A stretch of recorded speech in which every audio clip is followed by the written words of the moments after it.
प्राण प्यारे। तुम ही मेरे सर्वस्व, तुम ही प्राण प्यारे।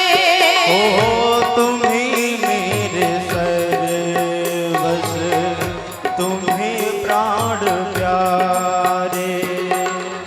तुम्हें छोड़ कर ना, तुम्हें छोड़ कर नाथ कैसे रहूंगा।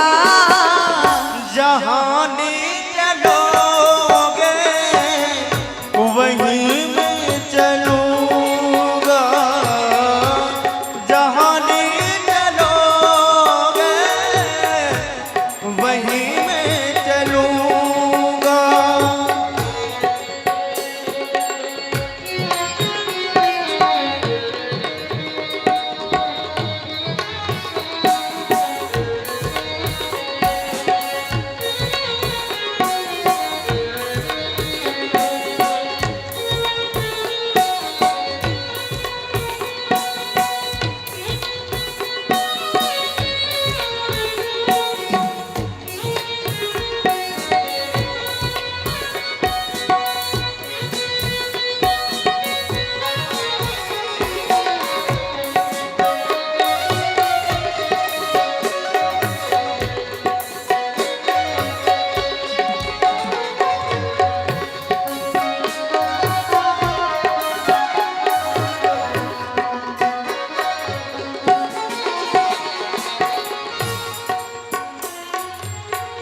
दयानाथ दयानिया मेरी अवस्था। दयानाथ दयनीय मेरी अवस्था। तेरे ही हाथों में मेरी व्यवस्था। तेरे ही हाथों में मेरी व्यवस्था। तेरे भी हाथों में मेरी व्यवस्था। ओ तेरे ही हाथों में मेरी व्यवस्था। कहना होगा जो, कहना होगा तो तुमसे कहूँगा। जहाँ ले चलोगे वहीं मैं चलूँगा। जहाँ ले चलोगे वहीं मैं चलूँगा। देखो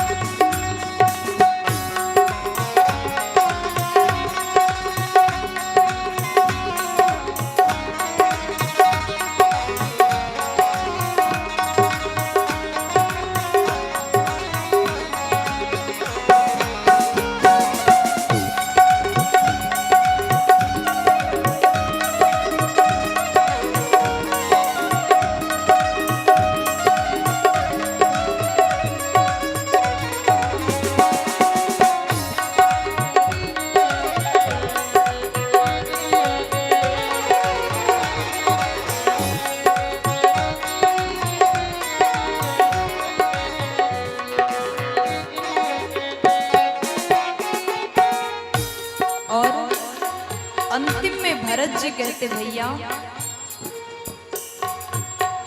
ना कोई शिकायत ना कोई अर्जी।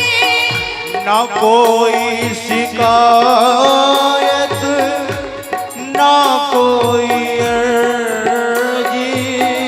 कर लो करा लो तुम्हारी जो मर्जी। कर लो करा लो तुम्हारी जो मर्जी। सहा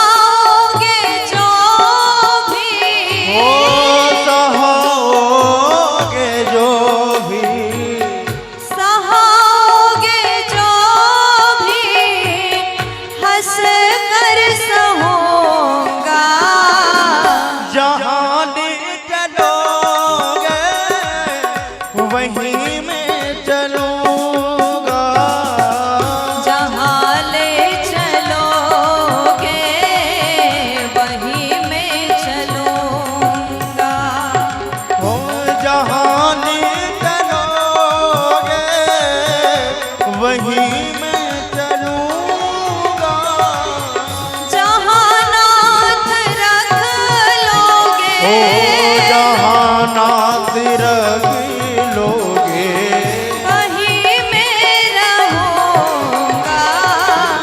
जहाँ ले चलोगे वहीं मैं चलूंगा। जहाँ ले चलोगे वहीं मैं चलूंगा। जहाँ ले चलोगे वहीं मैं चलूंगा। जहाँ ले चलोगे वहीं मैं चलूंगा। जहाँ ले चलोगे वहीं मैं चलूंगा। जहाँ ले चलोगे वहीं मैं चलूंगा।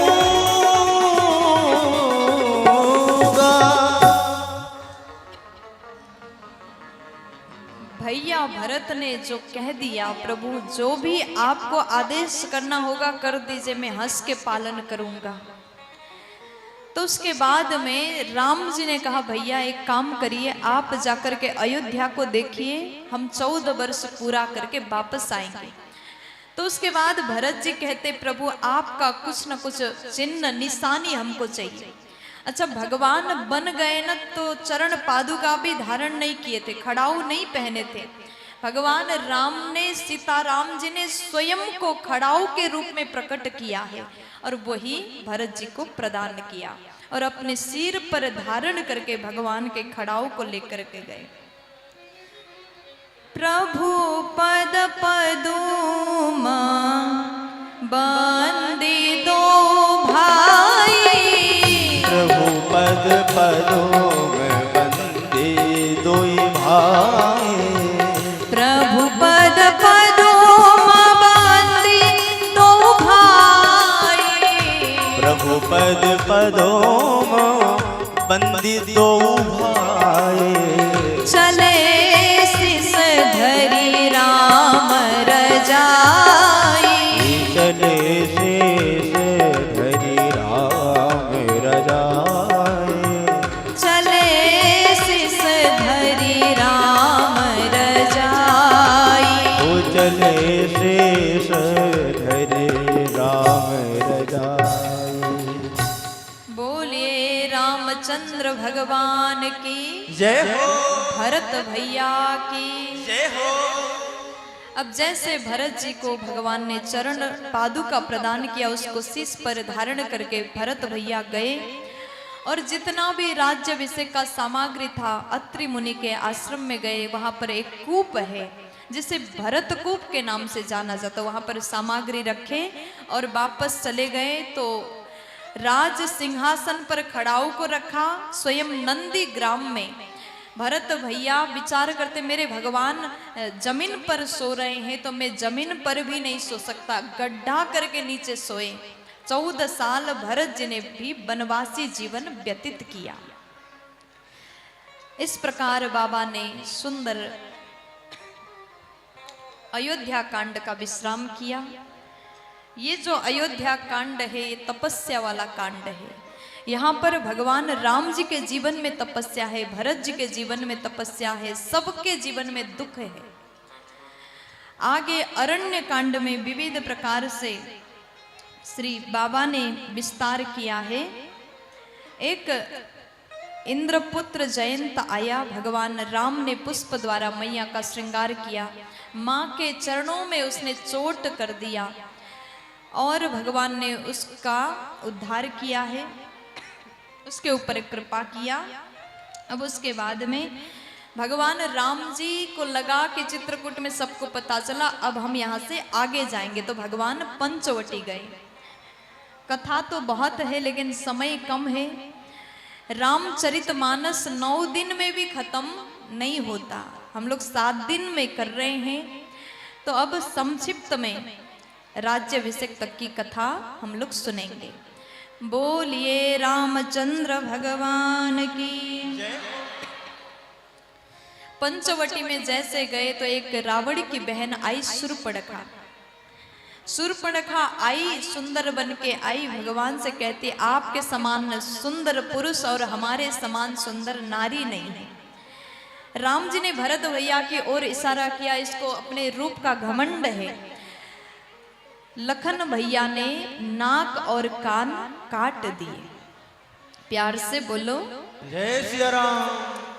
इंसान चाहे कितना भी सुंदर हो, उसका नाक थोड़ा सा टेढ़ा हो जाए तो सौंदर्य दिखेगा? नहीं दिखेगा। शूर्पणखा को रूप का घमंड है, इसलिए नाक और कान दोनों काट दिया। अब उसके बाद पंचवटी में भगवान राम बड़े ही आराम के साथ में रह रहे हैं। शूर्पणखा गई अपने भाइयों को बताती, खरदूषण आए युद्ध करने के लिए, भगवान ने सबका उद्धार किया। और उसके बाद में भगवान राम जी महाराज, अब भगवान को पता है कि रावण आएगा, क्योंकि रावण की बहन को परेशान कर दिया है। रावण आएगा, सीता जी को हरण करेगा, इसलिए भगवान एकांत में सीता जी को अग्नि में विराजमान कराते। जो असली सीता है अग्नि में विराजमान कराते हैं, और माँ सीता ने अपने प्रतिबिंब भगवान के साथ छोड़ दिया। जिस सीता को रावण हरण करेगा वो असली नहीं, नकली सीता है।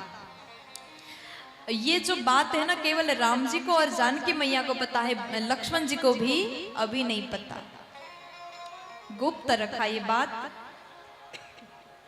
लक्ष्मी मनहु यह मर्म न जाना, लक्ष्मण जी भी जानते नहीं।